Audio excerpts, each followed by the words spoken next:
What's up, flatbedders? Are you about to tie down your first load and you don't know how to make sure your tie downs meet the legal requirements? Are you tying down the way you were taught, but you're not certain if you were taught the right way? In these video series, I'm going to share with you the tie down regulations required by this little guy here. And I'm going to put it in simple terms so that a simple mortal can understand it instead of all that legal gibberish. So that at the end of this series, you can make sure any load that they put on your deck, you can tie it down legally. Coming up. So any load that's put on your deck, we need to make sure it is secured in 3 dimensions: weight, height, and the other one is length. We want to make sure we're legal on all 3. In order to do this, we need to understand working load limit, or WLL, which is a fancy term for how much a certain device can handle, how much weight, before it actually breaks or snaps. The working load limit, usually it is posted on your devices itself, like a strap. It should have a tag, or alongside the same strap, you can see its working load limit. That's how many pounds that strap can handle before it actually snaps or breaks. On a binder, it's engraved on the actual chain binder. The trailer, sometimes there's plate by the landing gear where it is posted on the trailer itself, or it just might be in your manual for that trailer. Now, as far as chains go, chains are a little different. Chains don't have it engraved, but on the hook you can see the thickness of the links and the grade of the alloy. The most regularly used is a grade 7 alloy, and the thickness, it's usually a 5/16 or a 3/8 chain. Heavy hauls use 1/2-inch chains. They're thicker and they have a higher rating. But if you're in the common cargo, you're more than likely going to be carrying grade 70 3/8 chains or 5/16. Now, these 2 chains, one is a little thinner than the other one. So 5/16 is only rated for 4,700 pounds, and the 3/8 chain is rated for 6,600 pounds. You can reference to Article 393.108 on your safety regulation book. There's a chart for chains, but like I said, more than likely you're going to end up with one of these chains. Now that you know what each device is rated for, we need to understand a tie-down system. A tie-down system is basically a chain installed or a strap installed. So a chain that is anchored to the pocket of the trailer or to the spools of the trailer, going across and then back down to the other side and anchored again, and with the chain binder installed. That is called a securement system. And your securement system will count only as low as the lowest point of that securement system, which we call this the weakest link.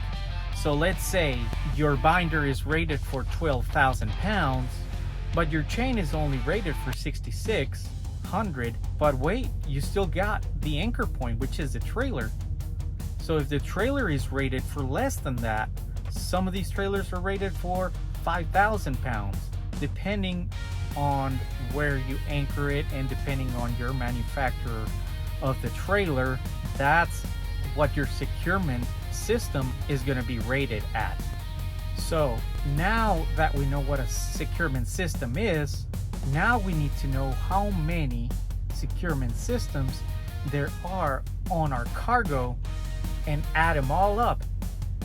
Okay, this is called our aggregate working load limit, or how much securement we've got on the trailer or on that cargo. Now it's time for the good stuff.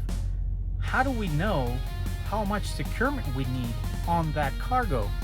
Well, the weight of that load is gonna tell us. Okay, now you know what a working load limit is, which is the breaking point on any device. And you know what a securement system is, which is these devices combined to form a tie down. And you know what an aggregate working load limit is, which is all of these securement systems combined. Hey, if you're learning from this video, don't forget to like it and share with somebody that might be useful to them. Also, if you like these kinds of videos, consider subscribing so you don't miss any of the future videos. So this little guy regulates that we have to cover enough cargo weight on forward movement, rearward movement, side to side movement, and vertical movement. So in order to do that and cover whatever is regulated, we need to figure out what that percentage even means of the cargo weight. So if the cargo is 40,000 pounds, what is 50% of 40,000? If you don't know, that's only 20,000 pounds. Now let's say you want to cover that with straps. Well, each strap is 5,400 pounds. If you need to cover 20,000, let's say the trailer is only rated at 5,000 per anchor point. So if that's the case, well, we need 4 straps, 5, 5, 5, and 5, in order to cover 50% of 40,000 pounds. Okay, so we already covered 50% going back. 43% from coming forward would mean 43.5% of 40,000. That'll give you 17,400 pounds. Now, if you think about it, if we've already installed 4 straps, that's already covering 20,000 pounds. We already have enough. Now, at Flatbedders 101, we do recommend that you go 50-50. So cover 50% from going forward and 50% from going back. That way you have the same cargo restraint on both the rear and the front. So remember, the front, you're driving on the front. Okay, you want to restrain that cargo and not have it land in your sleeper somehow. The side-to-side movement, we're only going to cover 25% because that is how much is regulated. So 25% on each side. What is 25% of 40,000? Well, we do the same formula. 40,000 times 0.25, it's going to give us 10,000 pounds. Now, how many straps or chains do we need for 10,000 pounds if the anchor points on that trailer rated for 5,000? Well, we would need 2, and we have 4, so we're good, right? That's going to give us the legal requirements that are met side to side. Now, we also have vertical, but that's only 20%, which is what is 20% of 40,000. That's only 8,000 pounds, and that can be covered by 2 straps, and we have 4, so we're also good there. Okay, so for the most part, if you cover 50% to the back or to the front, you're going to be good on all 5 sides of that cargo whenever weight is concerned. Now, you got to remember, we still have length and we have height.